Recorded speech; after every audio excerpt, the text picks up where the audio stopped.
કાલ ઉનાઈથી દર્શન કરી પાછા લાંબા રૂટે નીકળી ગયા અને રસ્તામાં મળી ગયા રાજના પ્યારા પ્યારા ભાઈબંધને મળીને પાછો લાંબો રૂટ અને પછી આવી ગયા વઘઈ દક્ષિણ ડાંગ. પછી ટિકિટ લઈ અને ગાર્ડનમાં મારી એન્ટ્રી કાળા તડકાની. એ કાળો તડકો ભલે રહ્યો, અહીંયા આપણે પછી બીજી વાર ક્યારે આવવાનું થાય, એટલે પછી તો ફોટો શૂટ અને તમારી પ્યારી પ્યારી ભાવુ વાઘેલ અને રીલ ગળે અટકેલી હોય. હા, અને એક તો થાય નહીં, બરોબર તડકો થયો અને રીલ કરવામાં ઘોહા જેવા થઈ ગયા.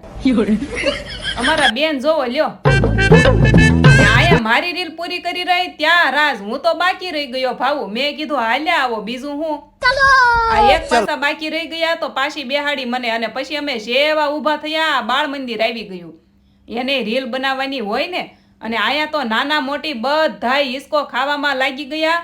અહીંયા પણ અમારા સિવાય કોઈ હતું નહીં. કાળા તડકાનું ગાર્ડનમાં કોણ આવે, અને અમે પોગ્યા ને ત્યાં 12 થઈ ગયા એવું થયું. પણ અહીંયા તમારે આવવું હોય ને તો સાંજના 4-5 વાગે જોરદાર નજારો. હા, ફોટો શૂટ માટે. અને આજ કમેન્ટમાં કહેજો અહીંયા કોણ કોણ આવી ગયેલું છે.